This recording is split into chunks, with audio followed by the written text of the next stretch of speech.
All right. Welcome back, everyone, for another deep dive. This time we're going deep into the world of allergic reactions and the guidelines paramedics use to handle them. Sounds intense. It is. You guys sent over some pretty serious guidelines. They really want to make sure paramedics are ready for anything. Well, it is a life or death situation sometimes, isn't it? Exactly. So let's break down these guidelines and figure out what they tell us about recognizing and handling these potential emergencies. Sounds like a plan. Okay.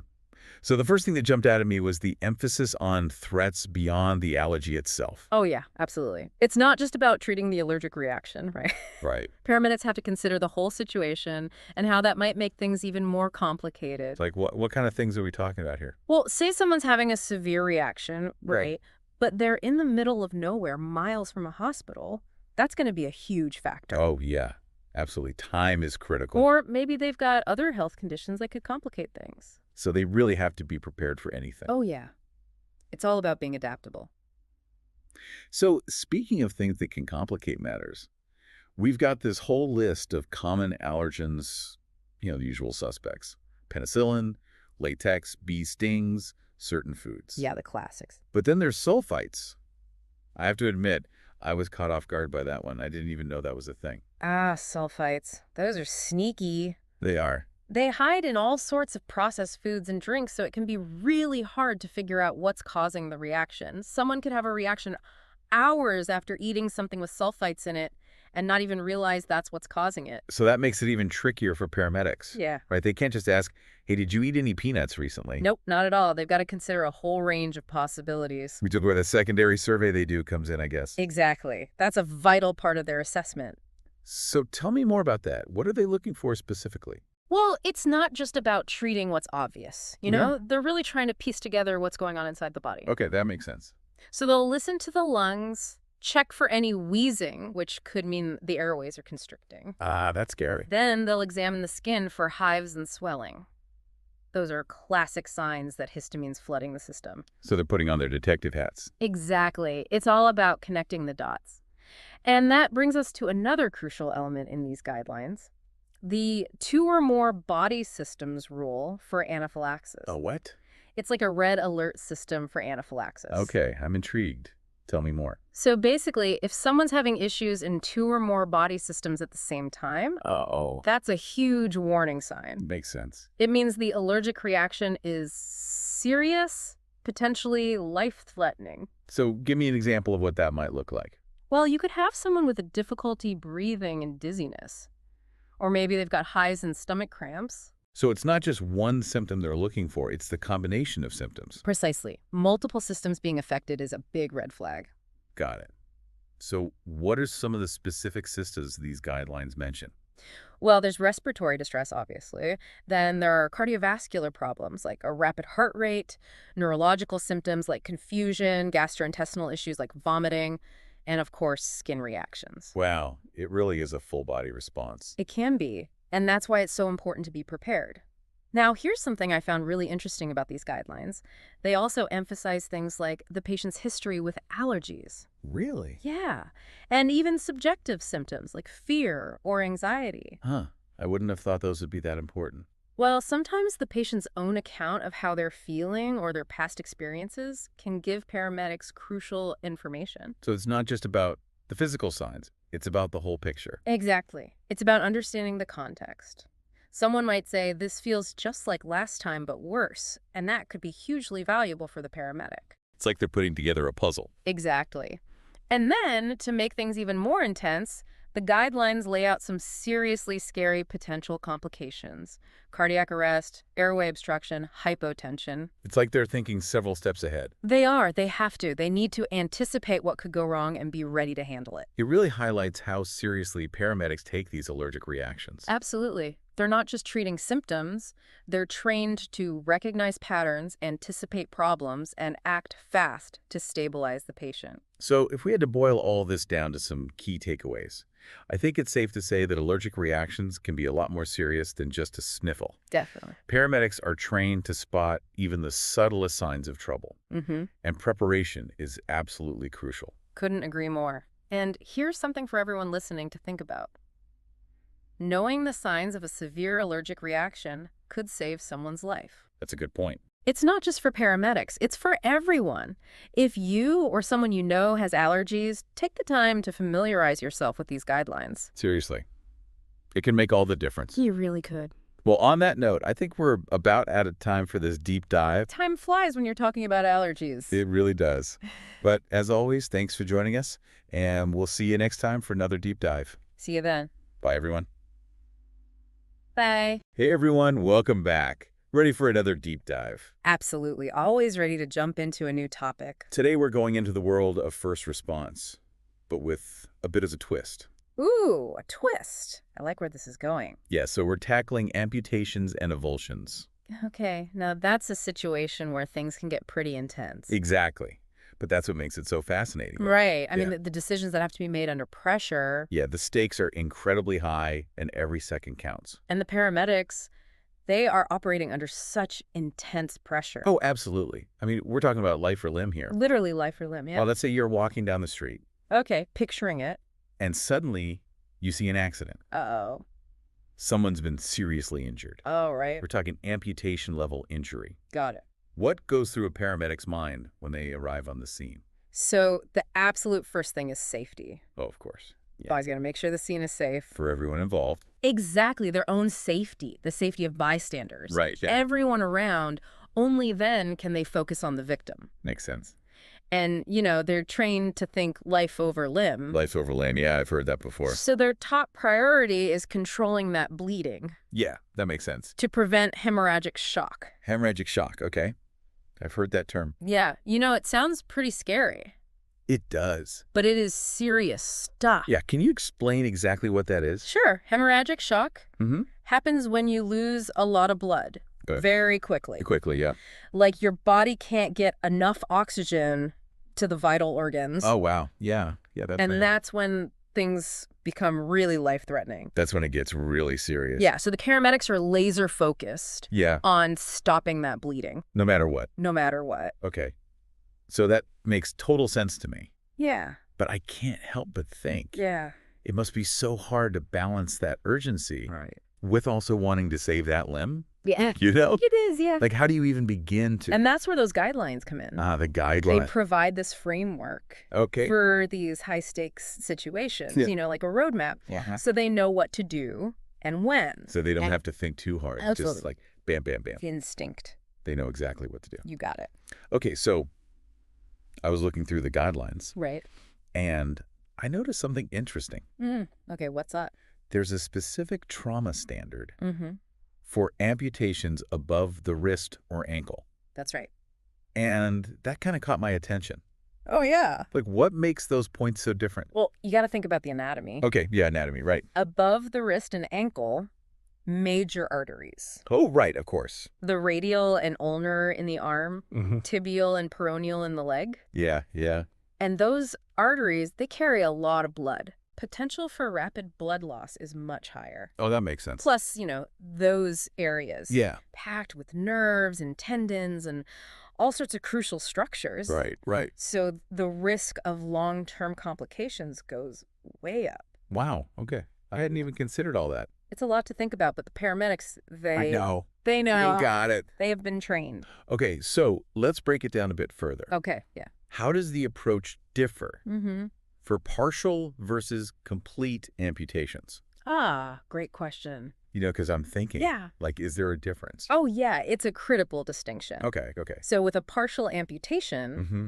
there's still some connection Okay. between the limb and the body. Okay, so it's not completely detached? Not completely, no. Got it. So the focus is on assessing blood flow, sensation, Mm-hmm. movement in that injured area. Okay, I see, I see. Really important to check that. Yeah. Why is that so crucial? Well, those assessments, they tell us a lot Okay. about the viability of that remaining tissue, Oh, I see. and that directly impacts Mm-hmm. the chances of successful reattachment. Oh, wow. The more function we can preserve, the better the outcome. Yeah, absolutely. And I can't emphasize this enough. Oh, Absolutely critical to avoid twisting or further manipulating that injured part. oh, yeah, that makes sense. You don't want to cause more damage. Okay, that makes sense. Every little movement matters. Okay, so let's say it's a complete amputation. Okay. That limb is completely separated. Yeah. What happens then?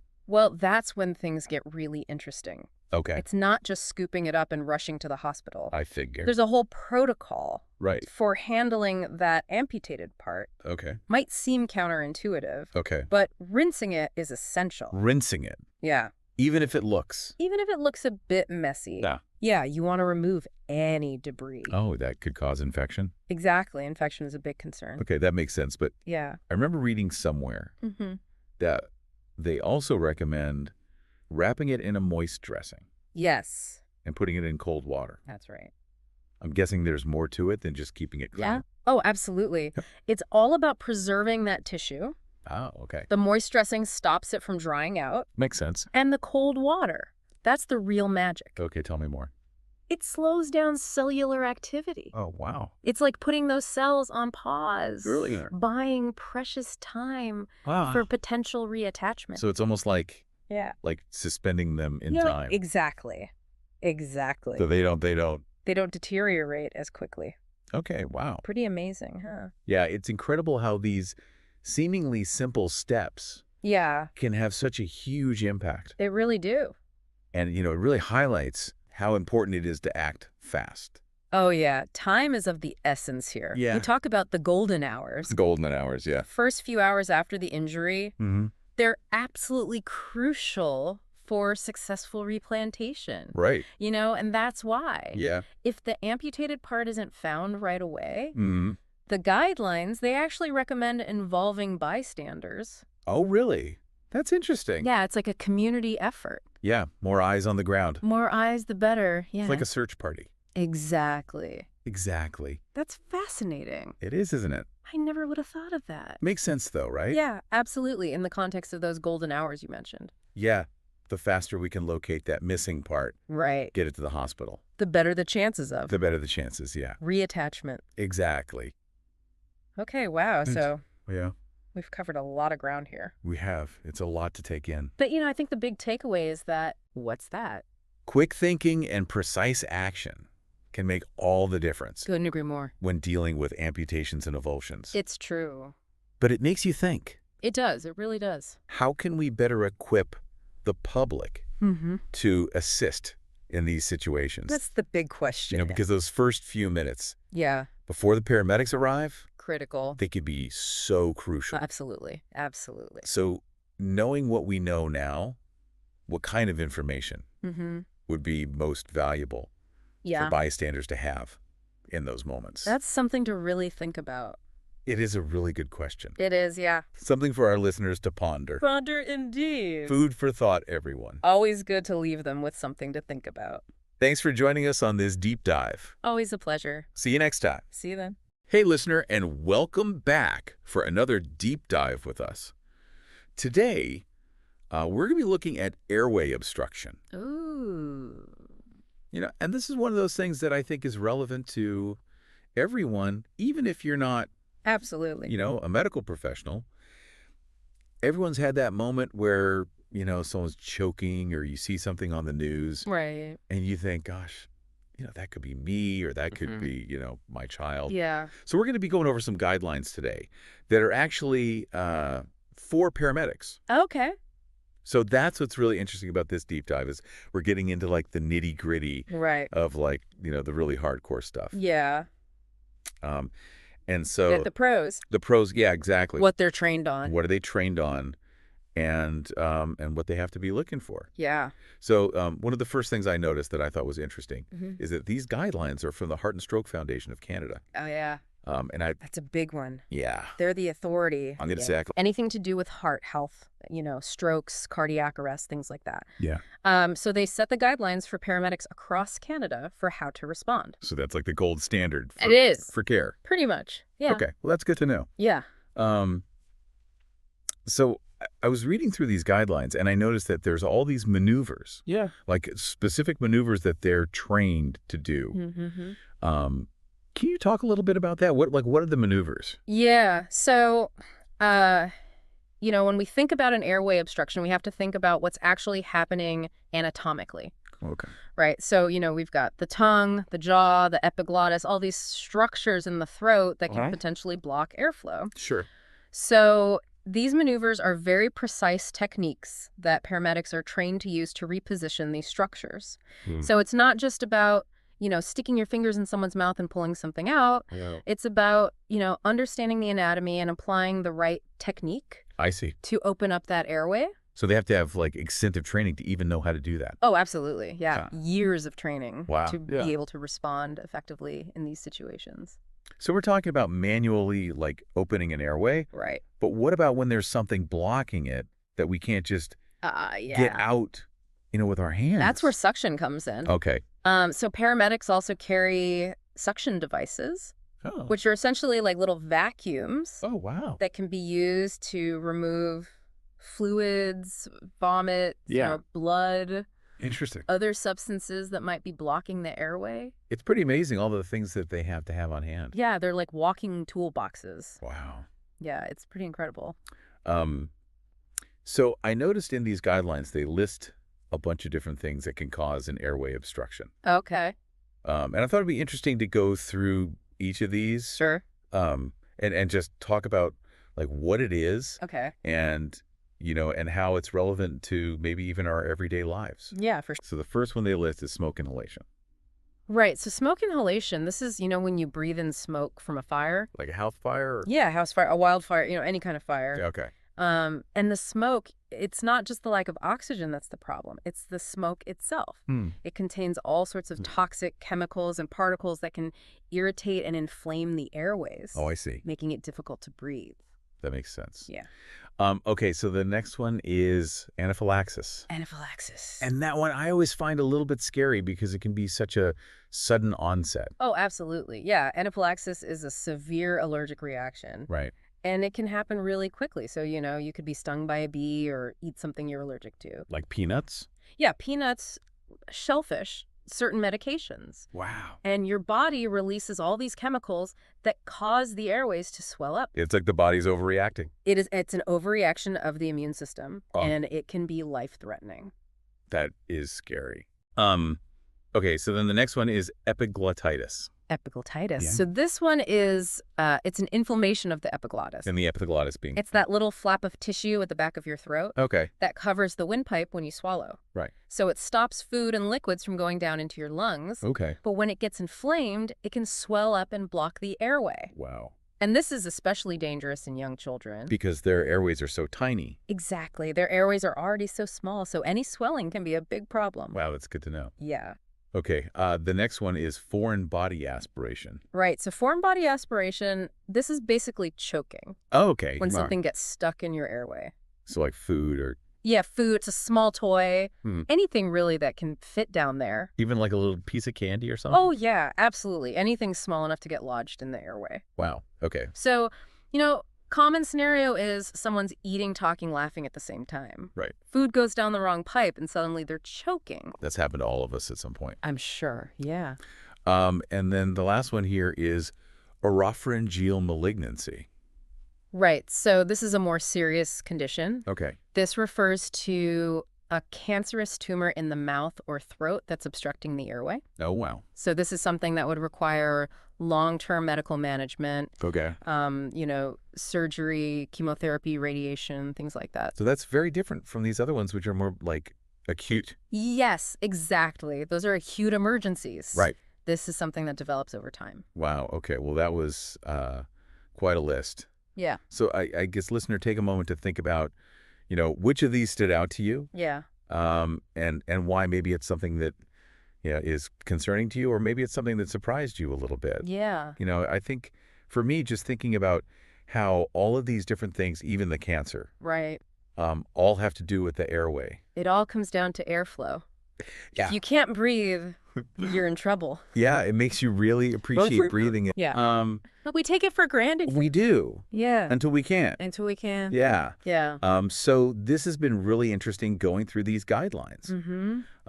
And I think it's really cool that we were able to get this kind of behind the scenes look Yeah. It's fascinating at stuff. what paramedics are dealing with. Yeah. And, it's information that everyone can benefit from. I agree. Right.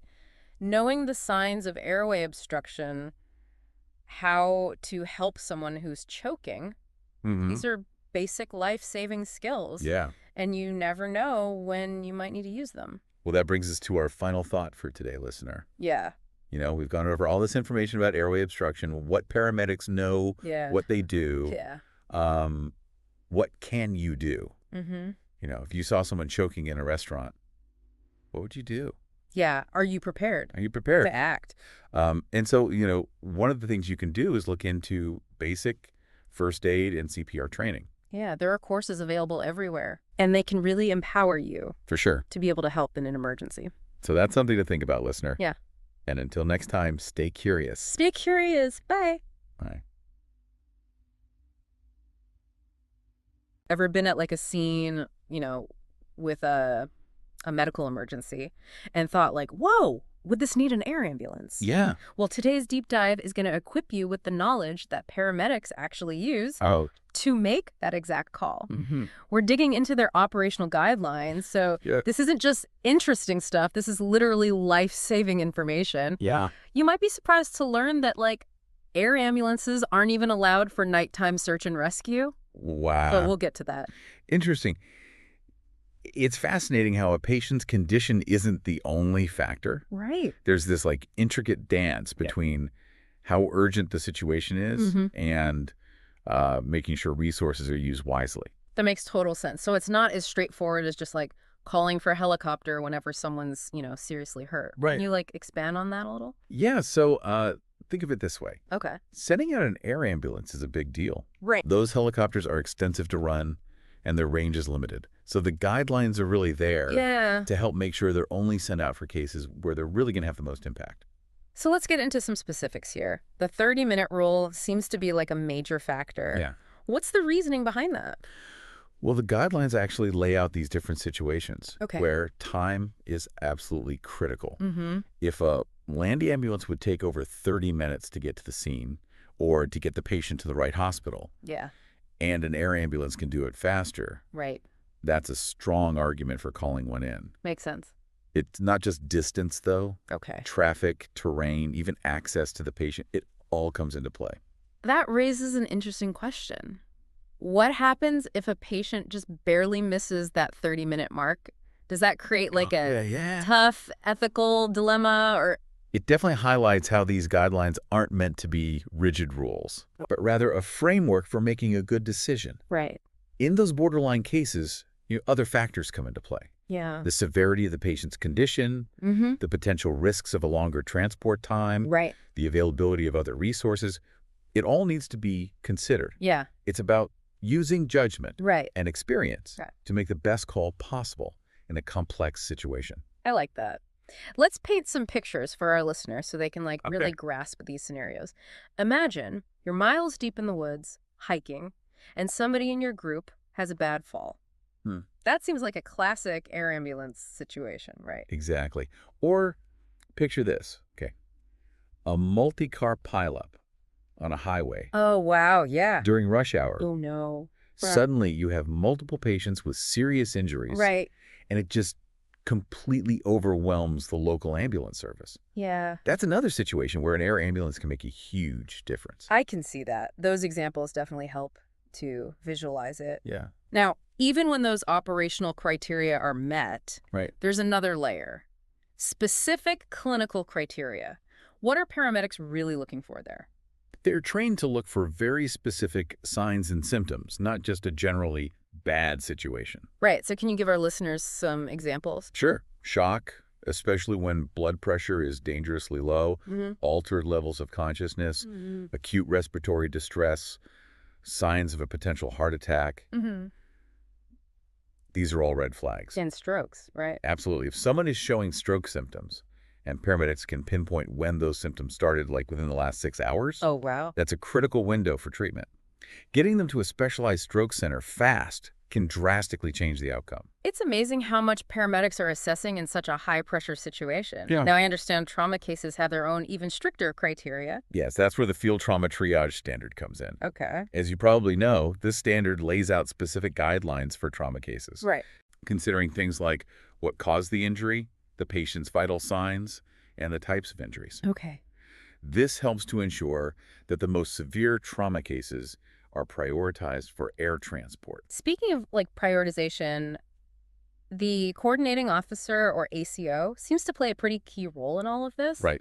What exactly does the ACO do? The ACO acts as like a central command for these situations. Okay. They have a bigger picture view than the paramedics on the ground, Right. taking into account weather, air traffic, helicopter availability in the region. Gotcha. It's a real team effort to ensure the most effective response. So the ACO might be aware of factors that the paramedics, aren't. Like a sudden thunderstorm rolling in. Exactly. Yeah, it would make a helicopter landing totally unsafe. Exactly. It's all about communication Yeah. and coordinating resources effectively. Now, there's a part of the guidelines that really intrigued me. Oh, yeah. The perceived severity clause.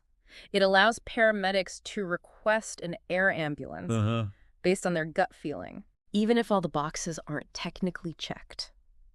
That clause really speaks to the experience and intuition of a skilled paramedic. Yeah. Sometimes the initial information might be incomplete, Right. or the situation is changing rapidly. Yeah. A seasoned paramedic can often sense when a situation is more serious than it initially appears. It sounds like they're empowered to trust their instincts in those situations. What are your thoughts on that?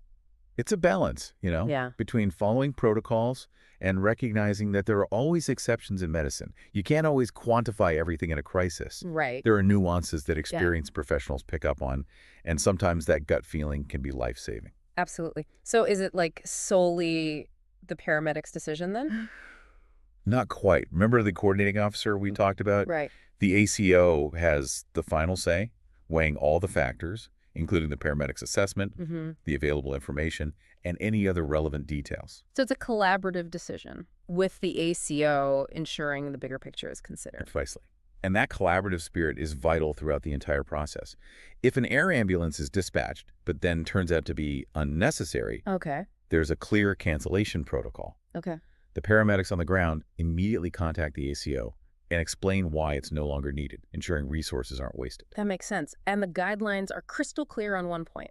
Yeah. Patient transport is never delayed for an air ambulance that isn't already on final approach. That highlights how patient needs are always the top priority. Right. If the land ambulance is ready to go, Yeah. they head to the closest appropriate hospital without waiting for the helicopter. This is all so fascinating. I'm starting to see how much careful thought and coordination goes into each air ambulance decision. It really is a complex system. Mm. And it's designed to be flexible as well. Okay. There's even a provision for land and air ambulances to meet up en route if it's strategically advantageous.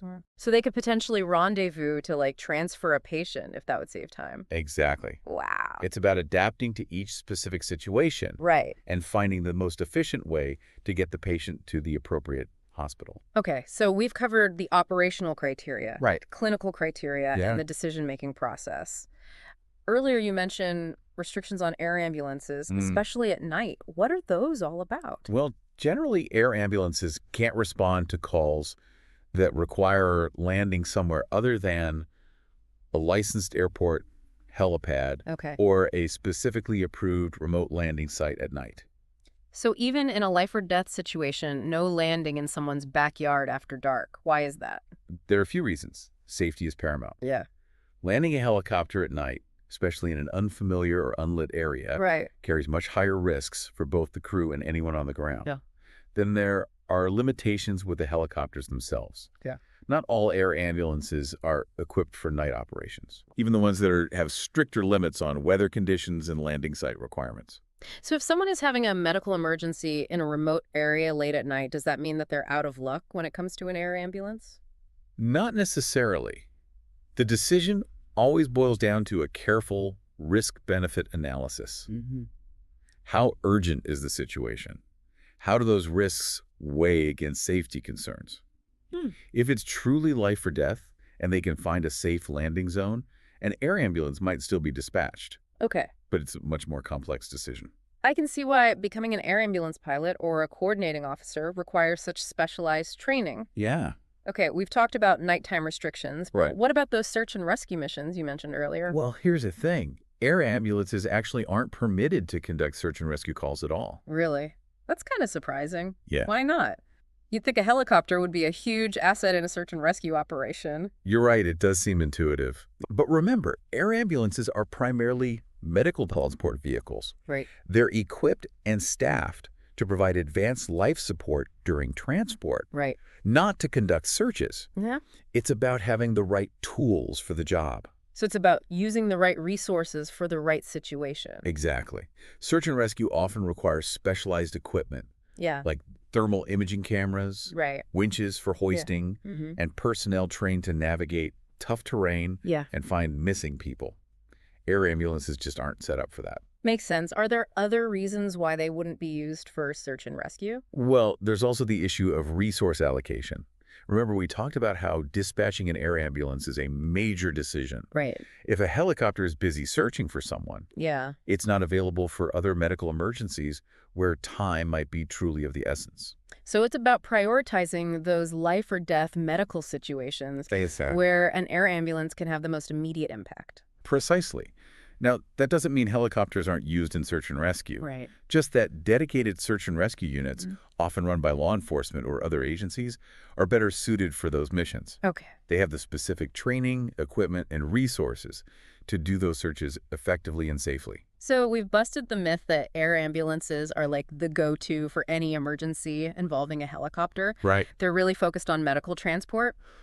Right. But even within that scope, there are so many factors at play. That's a great way to put it. The more we dive into these guidelines, the more we see how much thought has gone into creating a system that can quickly respond to emergencies while also being responsible with resources. Speaking of resources, let's touch on a scenario where a land ambulance could technically get to the patient, but an air ambulance might still be the better choice. Yeah. The guidelines seem to have like a procedure for that.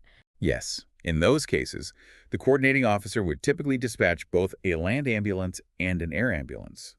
The land ambulance keeps going until the flight crew determines if they can safely and efficiently reach the patient. So it's like a backup plan in case the air ambulance runs into unexpected obstacles. Precisely.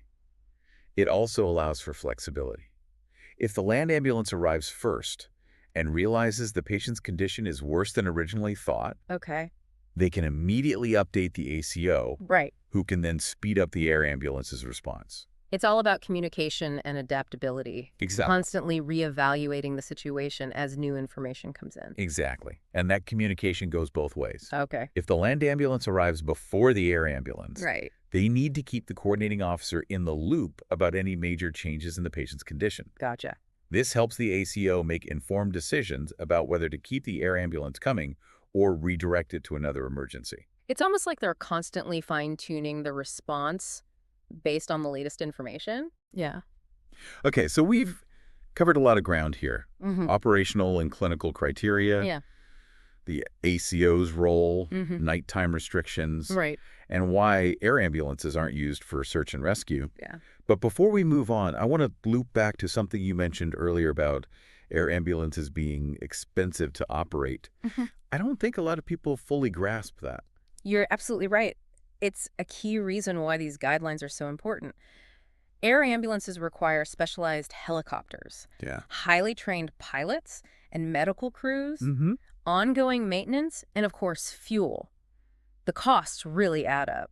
And I imagine there's also the cost of keeping them ready to respond at a moment's notice 24/7. Exactly. So every time an air ambulance is dispatched, there's a significant financial cost involved. That's why these guidelines are designed to make sure they're used judiciously Right. for cases where the benefits truly outweigh the costs. It's a delicate balance between Right. providing life-saving care Right. and being responsible with limited resources. Yeah. Absolutely.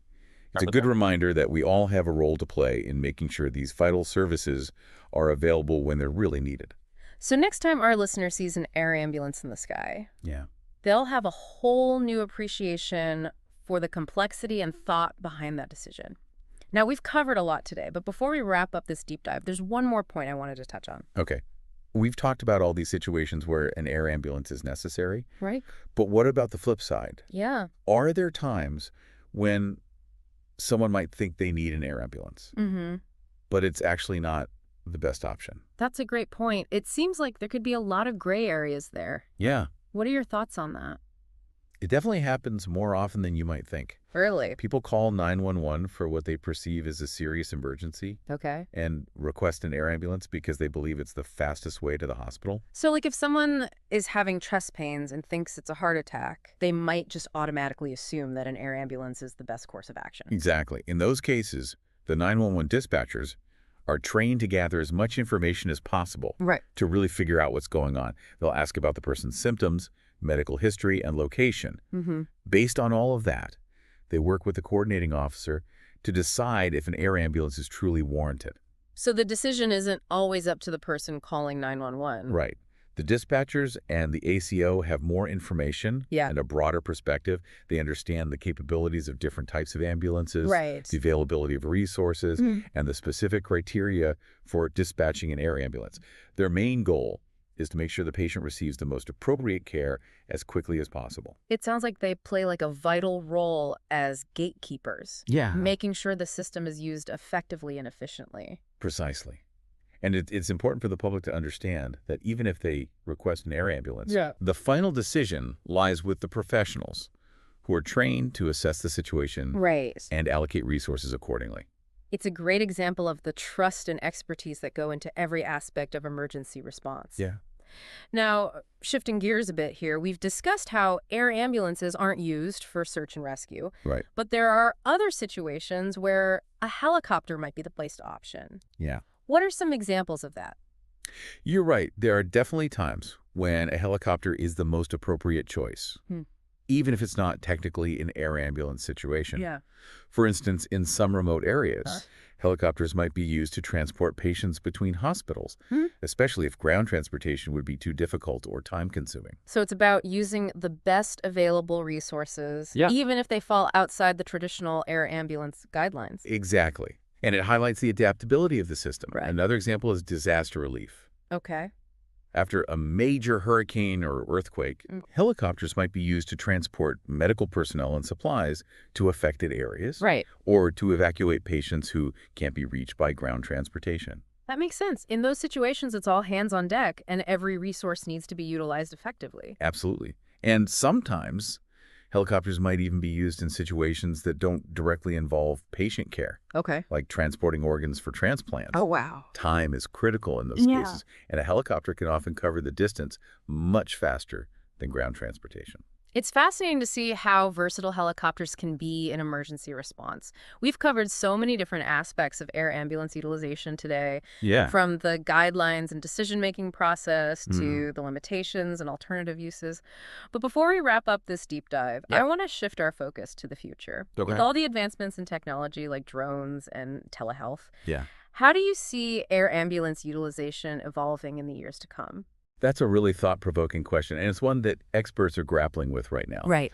On one hand, we have drones that have the potential to revolutionize how we deliver medical supplies and even transport patients in certain situations. Yeah. Imagine a drone carrying blood products to a remote accident scene Wow. or delivering a defibrillator to someone in cardiac arrest.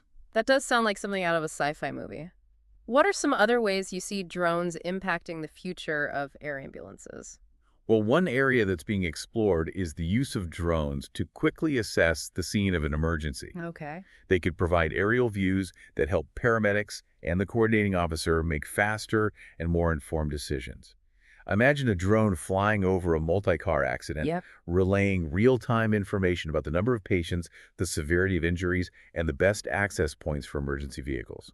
That would be incredibly helpful in those critical first minutes after an accident. Exactly. And drones could also be used to transport small medical equipment, like portable ultrasound machines or blood analyzers, directly to the scene. Okay. This could allow paramedics to start providing more advanced care even before transporting a patient to the hospital.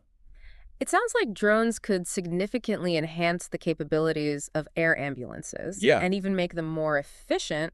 But what about telehealth? Yeah. How do you see that playing a role? Telehealth has the potential to bridge the gap between paramedics in the field and specialists at hospitals. Okay.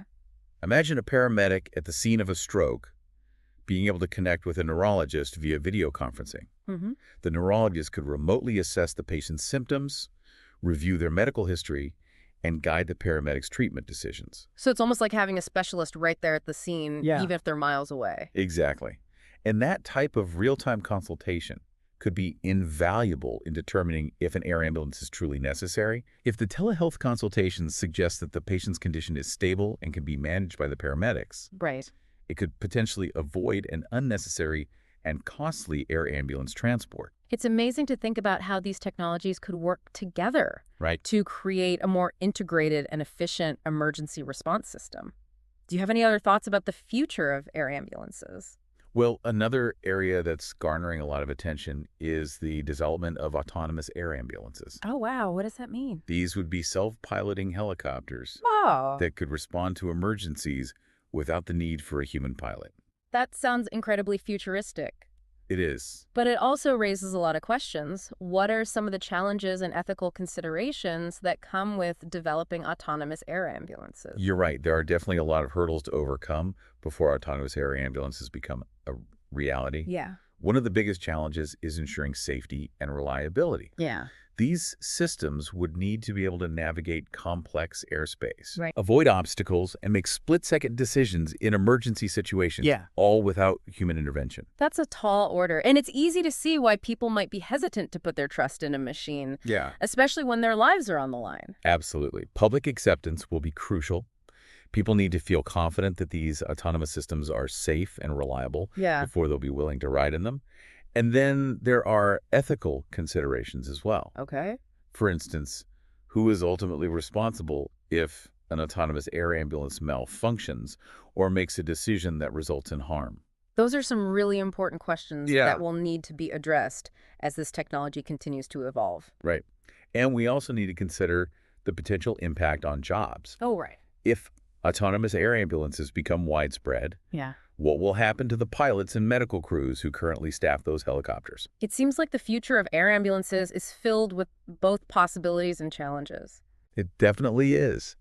And it'll be interesting to see how these technologies develop and shape the future of emergency medical care. Well, we've covered a lot of ground today. Yeah. We've gone from understanding the intricate guidelines for air ambulance dispatch Right. to exploring the potential of futuristic technology like drones and autonomous helicopters. It's been a fascinating journey, and I hope our listeners walk away with a deeper appreciation for the complexity and importance of air ambulance utilization. I think they will. And maybe next time they see an air ambulance soaring overhead, Yeah. they'll pause and think about all the factors that went into that decision. Now, before we wrap up this deep dive, Okay. I have one final question for you. We've learned so much about when and why air ambulances are called. Right. But I'm curious, are there common misconceptions about air ambulances? There are actually quite a few. Okay. One of the biggest is that people often think air ambulances are always faster than ground ambulances. Yeah. I can see why people would assume that. It makes sense on the surface, Yeah. but there's more to it. Remember those operational criteria we discussed? Right. Sometimes traffic or terrain can make it really difficult for an air ambulance to reach the patient quickly. Mm-hmm. And then there's the time it takes for the helicopter to take off and land. In some cases, a ground ambulance might actually be able to get the patient to the hospital faster, Right. especially if they're relatively close to a major medical facility. So it's not always a simple equation of air travel equals faster transport. Right. What are some other misconceptions you've encountered? Another one is that people often assume they can request an air ambulance Okay. and it will automatically be sent. We touched on that earlier when we talked about the role of the 911 dispatchers and the coordinating office. Exactly. It's important to remember that dispatching an air ambulance is a complex decision-making process. Yeah. It's not simply a matter of someone asking for one. There are specific guidelines and protocols that need to be followed. And the final decision rests with the professionals who are trained to assess the situation and allocate resources accordingly. It's about ensuring that these life-saving resources are used appropriately and efficiently. Absolutely. Another common misconception is that air ambulances are only used for traumatic injuries, Okay. like car accidents or gunshot wounds. I can see how people might get that impression from TV shows and movies. It's a common portrayal. Yeah. But in reality, air ambulances are used for a wide range of medical emergencies, Okay. including heart attacks, strokes, respiratory distress, and even complications during childbirth. So it's really about getting the right care to the patient as quickly as possible, Right. regardless of the specific medical condition. Exactly. The type of emergency dictates the need, not the mode of transportation. We've covered so much ground today, from the operational guidelines to the potential future of air ambulances. As we wrap up this deep dive, what's one key takeaway you'd like our listeners to remember? I'd say the most important thing is understanding that calling an air ambulance is a multifaceted, often time-sensitive decision that involves clear-cut rules and expert judgment. Right. It's not just about how sick someone is, Right. but a complex interplay of factors designed to ensure the best possible outcome for the patient while using these valuable resources responsibly. Well said. And I think our listeners will walk away from this deep dive with a whole new perspective on those helicopters we often see in the sky. It's a reminder that behind every air ambulance dispatch, there's a team of highly skilled professionals working tirelessly to ensure that people receive the care they need when they need it most. Absolutely. It's a testament to the dedication and expertise of everyone involved in the emergency response system. Well, folks, that wraps up our deep dive into the world of air ambulances. We hope you found it as fascinating and informative as we did. And hey, if you've got any, what you call an air ambulance scenarios, we'd love to hear them. Share your thoughts with us on social media, and maybe we'll feature some of them in a future episode. Until then, stay curious, stay informed, and stay safe. All right, let's jump into something a bit chilling today, so to speak. Oh, I see what you did there. Yeah. But seriously, we're doing a deep dive into emergency protocols Yeah. for when it gets really cold. Yeah, the kind of stuff you hope you never actually need, right? Exactly. But like, knowledge is power, especially when it comes to, well, surviving the elements. Couldn't agree more. We're looking at excerpts from, it's a paramedic standard guideline for cold injuries. Ah, the front lines. Yeah. And I got to say, it's fascinating to see how they approach these situations, how they make decisions when every second counts. Yeah, it's high-stakes decision-making, often with limited resources, too. So imagine you're a paramedic, you arrive on scene, someone's out in the cold. Okay, got it. What's like the absolute first thing on your mind? Well, scene safety, of course. Got to make sure it's safe for me, safe for anyone else around. Right, of course. Then the priority is getting that patient out of the cold like ASAP. Yeah, that makes sense. I mean, every minute, every degree lost, it all matters. The guide even says, like, if they're trapped, start with blankets right there before you can even move them. Absolutely got to stop that heat loss. But okay, so they're out of immediate danger, then what?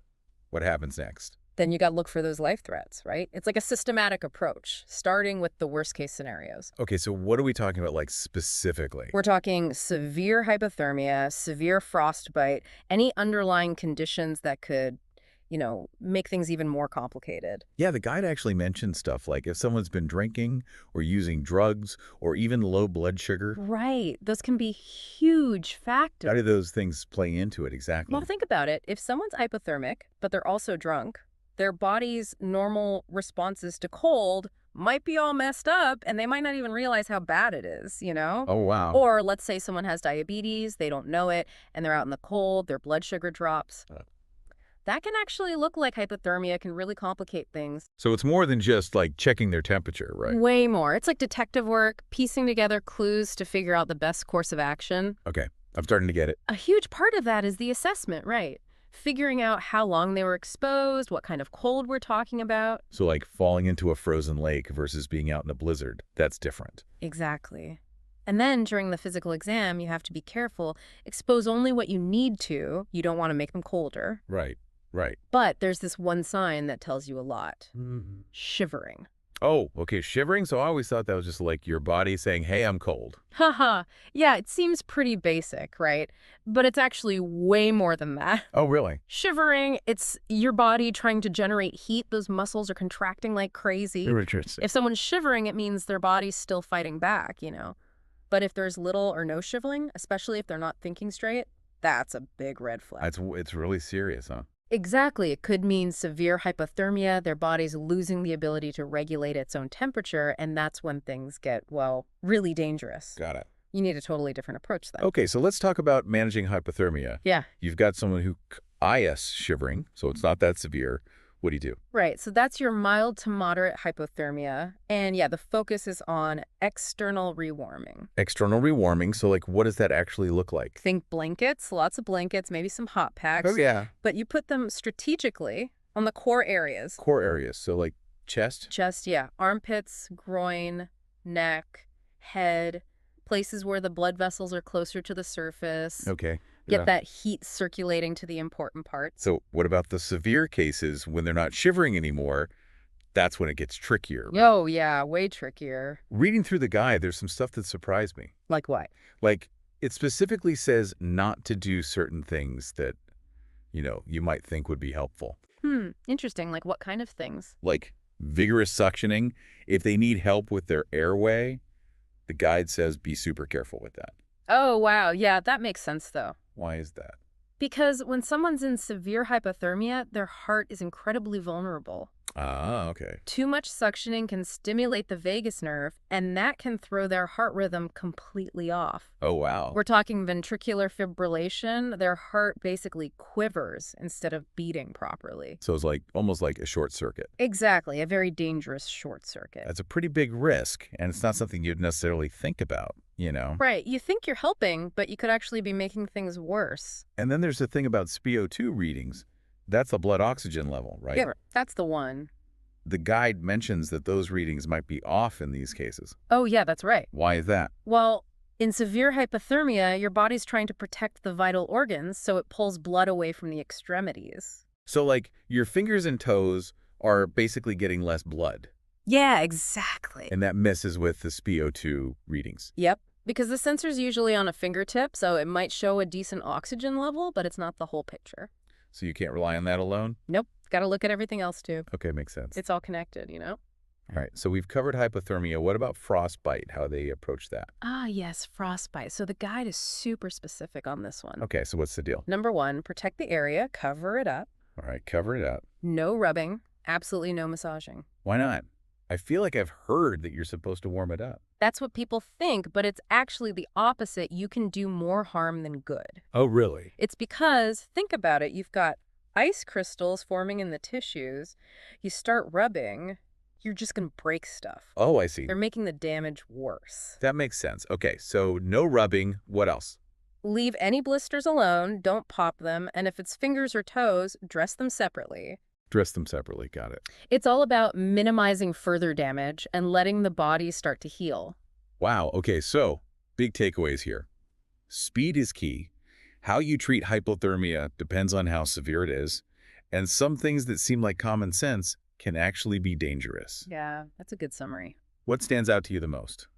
I think what really hits home for me is that these protocols, they're not just a bunch of steps to follow blindly. Right. There's a reason behind them. They're based on a deep understanding of how the body works, how it reacts to extreme cold. That's pretty amazing. And that knowledge is what guides every decision paramedics make, from the moment they arrive on scene all the way through treatment. It makes you realize how much they have to know and how quickly they have to think. It really does, and it makes you think, you know, with all the emphasis on preventing heat loss, are there other ways to do that? Like, out in the field, what could be done differently?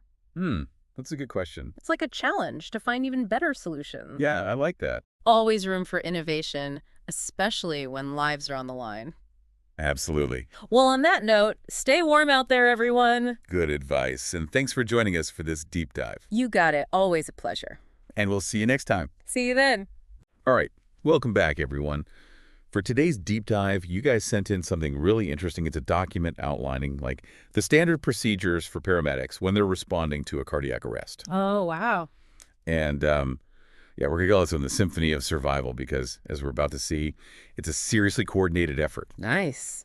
But before we, jump into all the fascinating details, just a quick reminder for everyone, we're doing this deep dive to kind of understand the procedures, not to, turn anyone into a field medic or anything. Exactly. Yeah, this is more about appreciating like all the complexities that these first responders have to deal with and kind of getting a glimpse into what happens during those, super critical moments. Totally. So to get us started, can you give us just like a really quick overview of what cardiac arrest even is and why that rapid response is so, so important? Sure, yeah.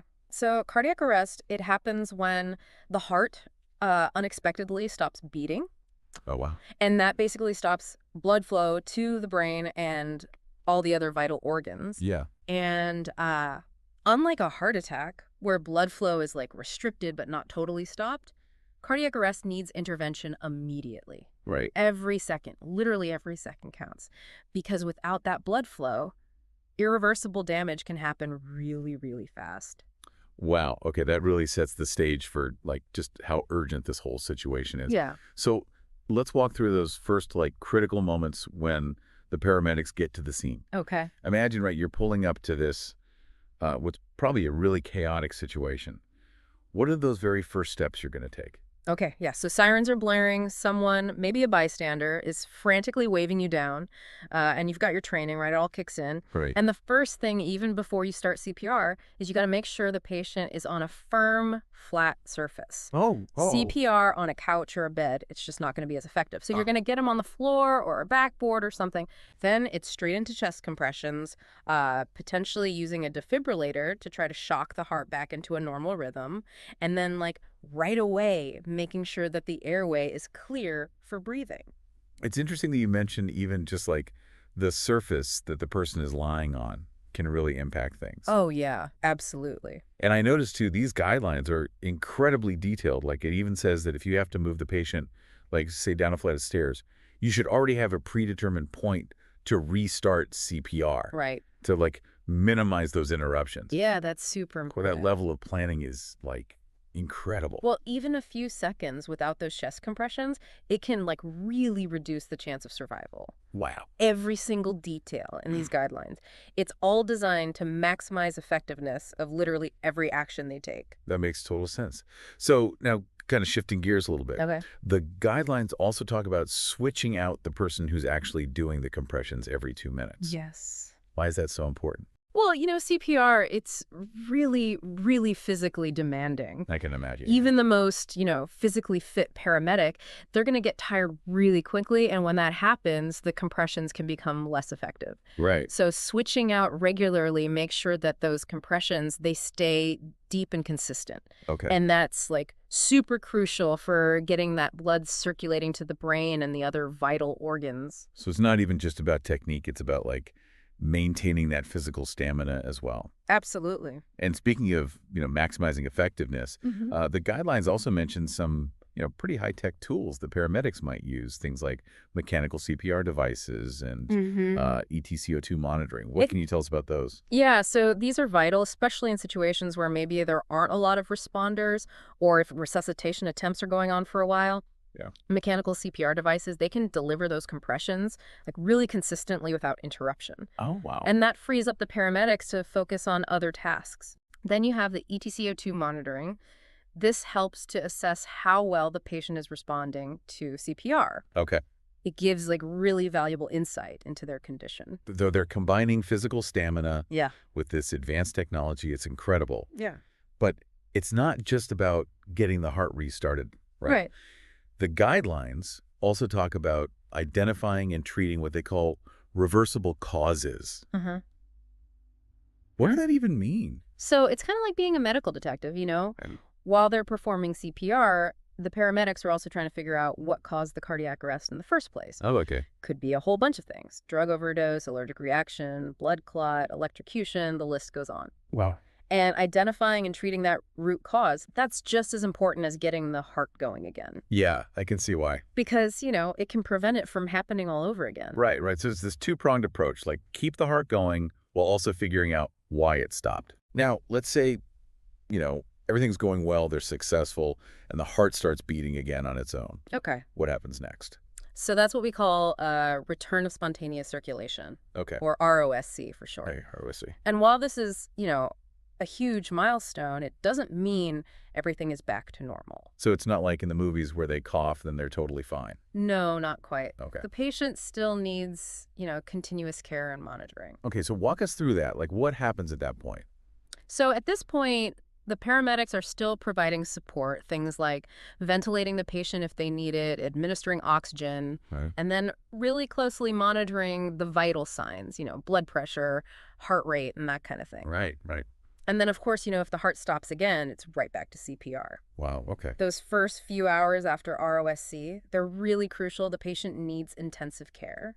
Really emphasizes that ROSC is just one step in this whole like recovery process. Yeah. And, we've been talking about kind of the general procedures here. Yeah. But I know there are specific guidelines for certain situations, like, for example, pregnancy. Right. Can you talk about that a little bit? Yeah, so pregnancy definitely adds another layer of complexity. I can imagine. The procedure, in this case, it includes manually displacing the uterus to the left. Oh, wow.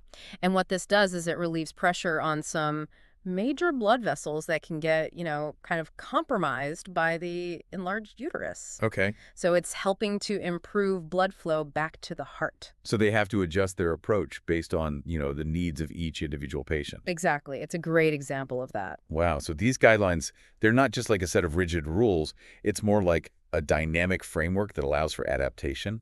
Right. We've covered so much that's amazing, from that initial response to these specialized procedures and then the care that continues even after the heart restarts. Yeah, it's a lot. It's incredible how much goes into responding to a cardiac arrest. And honestly, we've only just scratched the surface. I believe it. These guidelines, they're always being refined, based on the latest research and data. It really shows the dedication of the paramedics and their commitment to always improving patient outcomes. Yeah, it's really a remarkable system, It is. constantly evolving to increase those chances of survival. Absolutely. And for anyone listening who wants to dive even deeper, like we said, we've just scratched the surface. Right. The Heart and Stroke Foundation of Canada, they have incredibly detailed guidelines available. I definitely encourage everyone to check them out if you're interested. Yeah, that's a great resource. So while this deep dive may be ending here, your exploration of this fascinating world definitely doesn't have to. Keep learning. Until next time. See ya. All right, listeners, get ready for a deep dive today. We're going to be talking about some serious life-saving stuff. You guys sent in these guidelines for paramedics responding to chest pain, and whoa, this stuff is intense. Yeah, it really is. It's like, trying to solve a medical mystery, but you're racing against the clock. That's what these paramedics are dealing with every single day. And the stakes are about as high as they can get, right? We're talking about people's lives here. So where do they even start? Like, what's the first thing they do when they arrive on the scene? Well, the first thing is, chest pain doesn't always mean a heart attack. Could be something less serious, like, I don't know, pneumonia or something. But it could also be something super dangerous, like a tear in the aorta. The aorta. Yeah, that's the main artery, the one carrying blood from the heart. Oh, right, of course. So how do they figure out what's going on? It seems like there's so many possibilities. Well, these guidelines lay out a really systematic approach. They start with a super detailed patient assessment, looking for any clues, anything that might point them in the right direction. Okay, so what kind of clues are we talking about here?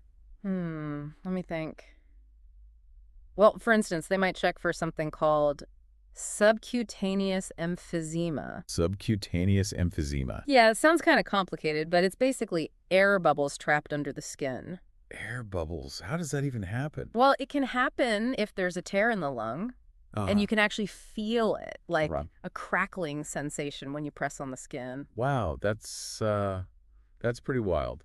So they're really looking at everything. Oh, yeah, absolutely. Every little detail could be a piece of the puzzle. Right, and based on those pieces, they have to decide what to do, how to treat the patient, and, the big one, where to take them. You got it. So let's talk about that decision-making process. Yeah. What happens if they think it might be a heart attack? Well, there's this specific type of heart attack. It's called a STEMI, and it's really serious because it means a major artery, one supplying blood to the heart, is completely blocked. STEMI. Okay. And I've heard that time is really important with STEMIs. Absolutely. Every minute that artery is blocked, more heart muscle gets damaged. So how do they know if it's a STEMI? Is it just based on the chest pain? It's a combination of things. The patient's symptoms, of course, their medical history, and then an electrocardiogram. An ECG. Right, exactly. So that's where they look for those, those specific patterns you mentioned. Exactly. The ECG shows us the heart's electrical activity, and certain patterns tell us, hey, this is a STEMI. And this is where things get really interesting, because I've heard that paramedics, they might actually bypass the closest hospital if they think it's a STEMI. That's right. They can activate what we call the STEMI hospital bypass protocol. Okay, now this I got to hear more about. Why would they bypass a hospital? Like, wouldn't it make more sense to get to the nearest one as fast as possible? Well, it might seem counterintuitive, but there's a really good reason. STEMIs, they need a special procedure. It's called a PCI, percutaneous coronary intervention. PCI. Basically, it's like a tiny balloon. They thread it through an artery to open up the block. So not every hospital can do that. It has to be a specialized cardiac center. You got it. And I guess those extra minutes, the ones you save by going to the right hospital right away, those can make a huge difference. Absolutely. Studies have shown that the faster they get to that PCI-capable hospital, the better their chances are. Wow, so it's literally a race against time. to get that artery open. But this bypass protocol, it doesn't apply to everyone, right? Right, there are specific criteria. Like what? Well, for example, the patient has to be at least 18 years old, and their chest pain can't have started more than 12 hours ago. Oh, and of course, they need to have that STEMI pattern on their ECG. So there's a lot to consider. What if a patient doesn't meet all the criteria? Are they automatically ruled out for the bypass? Not necessarily, even if they don't meet every single thing. The paramedics can still call the PCI center directly. So they can, like, talk to the doctors there? Yeah, exactly. They can discuss the patient's situation, the ECG findings, all the relevant factors, and the doctors at the PCI center. They can decide if they'll accept the patient. Okay, so there's some flexibility there. It's not just a black and white decision. Right, the paramedics have to use their judgment. So we've talked about, like, the general approach to chest pain and the criteria for identifying a potential STEMI. Is there anything else in these guidelines? Oh yeah, tons of stuff. They even go into detail about how the paramedics should communicate with the hospital. Like, what kind of things do they have to tell the hospital? All sorts of stuff. When they activate that bypass protocol, they have to give very specific information. Like what? Let's see. The patient's initials, age, and sex. Any concerns about their stability, they also have to share. The key ECG findings, and their estimated time of arrival. So everyone's working together Yeah. to make sure the patient gets the right treatment. It really is a team effort. This is incredible. I'm starting to understand how much goes into these decisions. All the information these paramedics have to process. It's a lot to handle, but that's why they go through such rigorous training. I'm looking at these guidelines, and I'm seeing some other interesting things. Like, why is the left arm the preferred site for an IV? For a potential STEMI patient. That's a good question. It has to do with the anatomy of the veins. The veins in the left arm, they usually provide a more direct route to the heart, which is super important for getting those medications to the heart quickly. That makes sense. Yeah. What if the ECG changes? Like, while they're on the way to the hospital, let's say it goes back to normal. Do they still follow the STEMI protocol? Yes, they do. Even if the ECG changes, they still have to be cautious. Because those changes, even temporary ones, they can still indicate some heart damage. Wow. So they're not taking any chances. These guidelines are so thorough. It's really impressive. It really shows how much thought went into creating them. So we've covered a lot. The general approach to chest pain, the criteria for identifying a potential STEMA, and that whole hospital bypass protocol. What else can you tell us about these guidelines? What else is important? Yeah, it is amazing. You think about it, it's just an ambulance ride. But there's so much going on behind the scenes. It really is. So we talked about how paramedics, they have to make these, like, really quick decisions. Yeah. But what if they think it's a STEMI and then the PCI center, the cardiac center? What if they can't accept the patient? That's a really good question. And the guidelines, they actually address that directly. So if the primary PCI center, if it's unavailable, maybe their equipment's down, or maybe they just have too many patients already. Well, the paramedics, they have to think about other options. So they have, like, backup plans? Yeah, exactly. Yeah. They would look for a secondary PCI center. Even then. Yeah. It's not just a matter of, Right. turning the ambulance around. Right. They still have to make sure that the patient meets those bypass criteria. And they need to talk to the other PCI center, the secondary one, to make sure they're ready, that they can handle the patient. Man, that's got to be stressful, having to make those decisions while you're also dealing with, all the logistics. It definitely is. Speaking of which, I see something here about defibrillation pads. Why would they need those for a STEMI? Oh, that's really important. When someone's having a STEMI, their heart, it's vulnerable to these electrical disturbances. We call them arrhythmias. Arrhythmias. Yeah, and some of them, like ventricular fibrillation, those can be fatal if they're not treated right away. So the defibrillation pads, it's like a just-in-case kind of thing. Exactly. They're there if they need them to deliver a shock to the heart if the rhythm goes crazy. It's amazing how they're prepared for everything. So even after the patient gets to the hospital, Yeah. the communication, it doesn't stop there, right? Nope, not at all. The guidelines, they're very specific about what the paramedics, what they need to tell the hospital staff. Like what kind of things? Well, they have to give them the exact time the chest pain started and the patient's hemodynamic status. Hemodynamic status, what's that? It's basically how well their circulatory system is working, like their blood pressure, their heart rate, how much oxygen is getting to their tissues. Ah, so it's like a snapshot. Exactly. And they also give them a copy of the ECG, Right, the one that showed the STEMI. so the hospital can see how things have changed. Yeah, it helps them get the full picture. It's like a relay race, That's a great way to put it. passing the baton from one team to the next. It's all about teamwork. Absolutely. This is really inspiring to see how much goes into this. It really is. All the care and expertise. It shows you how dedicated these people are. Before we move on, Mm-hmm. is there anything else about these guidelines that you think is especially interesting? You know what's really amazing to me? It's like these guidelines, they've thought of everything, every possible scenario. They really have. Like, did you know? They even have a plan for what to do if a patient starts having chest pain while they're already in the ambulance, on the way to a hospital. Whoa, seriously, like they're being transported for something else, and then bam, chest pain. Exactly. What happens then? Do they just keep going to the original hospital?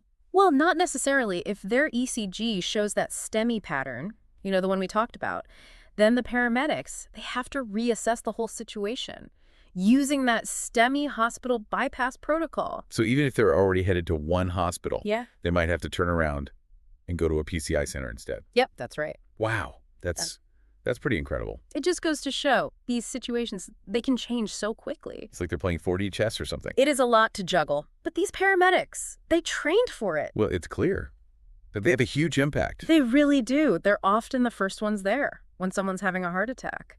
And their actions, they can literally save lives. I think that's what makes this deep dive so important. It helps us understand what goes on in those critical moments. I'm glad you feel that way. So we've learned about how paramedics approach chest pain, how they identify a potential STEMI, and all about that hospital bypass protocol. It's been a fascinating journey. It has been. It's been great talking to you. And to all our listeners out there, keep exploring. Keep asking questions. There's so much to learn about this stuff. And who knows, maybe one day, this knowledge could even help save a life. All right, so get ready, because today we're diving into something a little different. It's the world of paramedics and what happens when they show up at a scene and someone's already, well, deceased. Yeah, it's kind of going beyond the flashing lights and sirens. Right. We're going to look at the actual guidelines they use. We've got excerpts from an official document here. And honestly, you might be surprised by how much detail goes into confirming and managing a death. Yeah, it's definitely not just about checking for a pulse, Yeah. is it? Like, how do they actually determine someone is deceased? This document uses this phrase, obviously dead, which I guess seems straightforward on the surface. You'd think so, right? But then they go on to give some really specific and kind of vivid examples. I mean, we're talking decapitation, advanced decomposition. Okay, so in those cases, yeah, I can see how it's pretty clear. But what about the less dramatic situations? The guidelines make this distinction between expected and unexpected deaths. Can you break that down for us? What's the difference, and why does it even matter? Oh, that's a huge distinction. It really kind of dictates everything that happens after. So it's not just about like what caused the death, but was it something that was anticipated? Like an expected death might be someone who's terminally ill and they're under hospice care. But unexpected could be anything from a sudden accident to those more, shall we say, graphic scenarios. Right, right. So how does all this play into the paramedics' role? They're making these judgment calls on the spot, right? Exactly. So picture this. Yeah. You're a paramedic. You arrive at the scene, and it's clear someone has passed away. Your focus shifts, right? It's not just the medical stuff anymore. Now you're dealing with legal and ethical considerations, family dynamics. And you got to make these quick decisions, but you got to be sensitive, too. It's a lot of pressure. No kidding. So these guidelines must be pretty detailed to help them navigate all that. Oh, they are. For example, there's this whole concept of a responsible person. Basically, it's an adult who the paramedic believes can stay with the deceased and kind of take responsibility for them. So maybe a family member, a close friend, someone like that. So it's about making sure the deceased isn't, left alone, and that there's someone to deal with what comes next. Exactly. It's about maintaining that sense of care and respect, even in death. But also, it's practical. It helps streamline things, communication with doctors, other officials, and it makes sure there's someone there to provide support to the family and others who are there. Yeah, that makes sense. Now, speaking of communication, I noticed the document mentions CACC or ACS a lot. What are those? What role do they play in all of this? Oh, those are the Central Ambulance Communications Center and the Ambulance Communication Service. Think of them as the the central nervous system for coordinating everything that happens after a paramedic gets to the scene, especially when a death's involved. They're the ones who'll notify the police or coroner if needed. So the paramedic is the first point of contact, but then it all flows through CACC or ACS to make sure the right people are brought in. Right. And this is where that distinction between expected and unexpected death comes in again. Yeah. Because how they notify the authorities and how they handle the deceased, it all kind of depends on what happened. Okay, so let's walk through those procedures. Let's start with unexpected deaths. What happens in those situations? Well, the second a paramedic determines it's an unexpected death, they got to contact CCACC or ACS right away.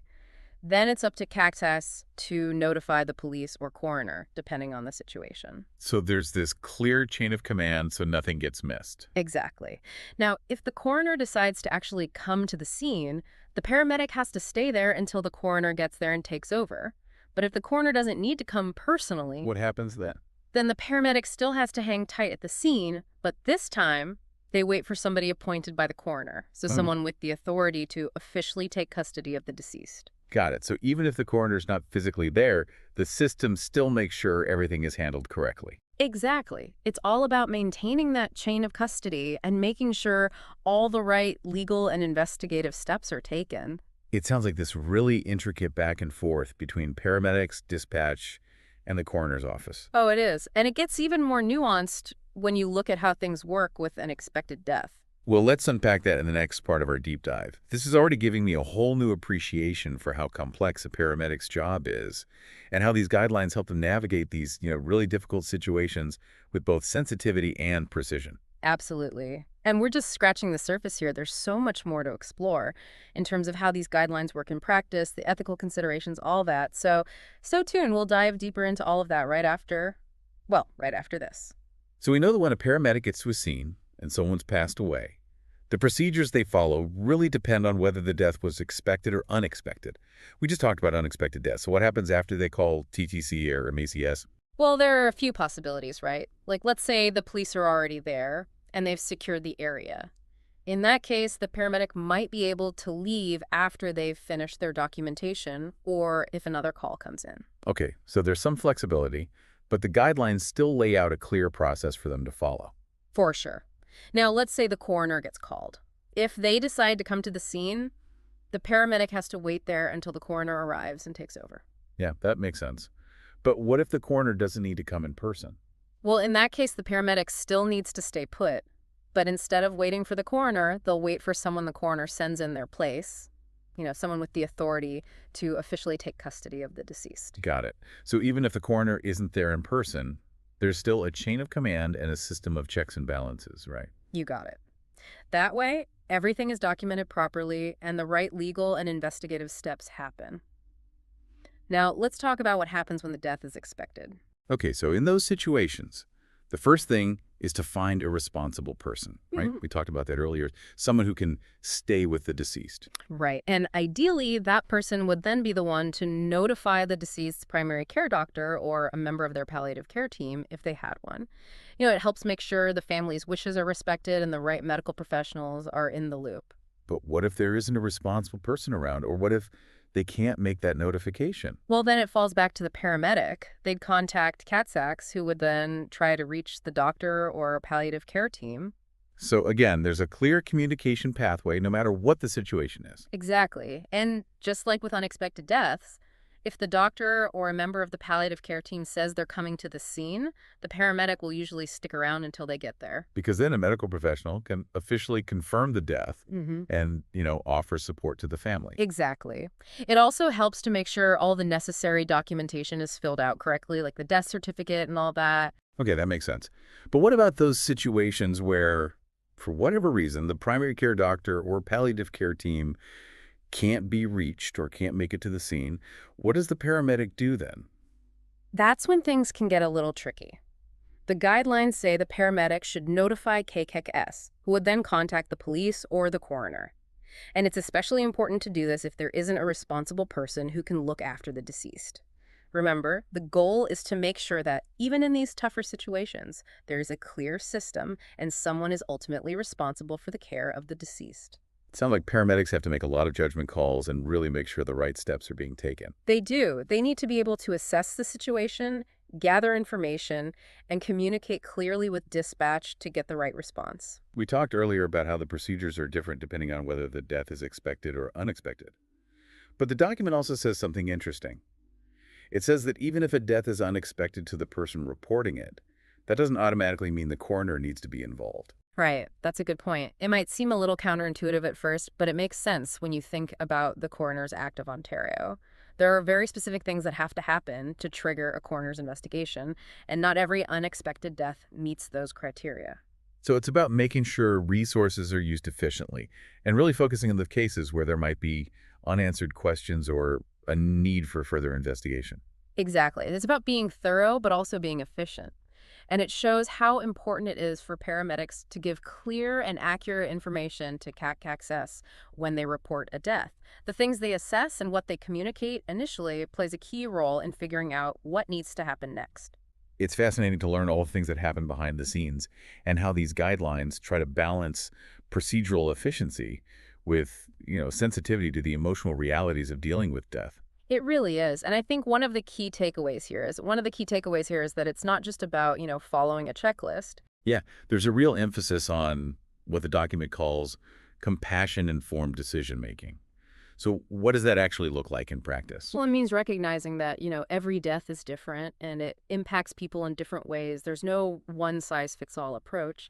Paramedics have to consider the specific circumstances, what the family's needs are, and just the emotional weight of what's happening. It's about being a skilled professional, but also, being human. Right. So it's finding that balance between doing your job and acknowledging the human element of death. Exactly. Think about it. You're a paramedic, you show up at a scene, someone's just died, you've got a grieving family, there are procedures you have to follow, and you're trying to navigate all of that with sensitivity and respect. These guidelines help provide a framework for doing just that. Honestly, this whole deep dive has really changed the way I think about this. I never realized how much goes into managing a death. It's not just the medical side of things, but all these legal and ethical considerations as well. It's a whole side of healthcare that most people never see. But these guidelines are so important. They protect the dignity of the person who's passed away, provide support for the families, and make sure the necessary legal processes are followed correctly. And it really makes you appreciate what paramedics do. I mean, they're not just first responders. They're also dealing with these incredibly sensitive and complex situations, often under a lot of pressure. They really are. And I think these guidelines kind of reflect a bigger societal shift, towards a more humane way of approaching death. Yeah, I see what you mean. It's about recognizing that death is a natural part of life and approaching it with compassion and understanding. Exactly. And these guidelines are focused on the specific role of paramedics, but they bring up a much bigger question, don't they? How do we, as individuals and as a society, want to approach death? What values should guide us? How can we make sure death is treated with the dignity and respect it deserves? Those are some big questions. They are. Because death, while often unexpected, is something we're all going to face at some point. And understanding the systems in place, the roles different professionals play, and the ethical considerations involved can help us go through those difficult times with a little more grace and awareness, I think. I agree. Well, on that note, we'll leave you with those thoughts. Thanks for joining us for this deep dive into the world of paramedics and the guidelines that shape how we manage death, both practically and compassionately.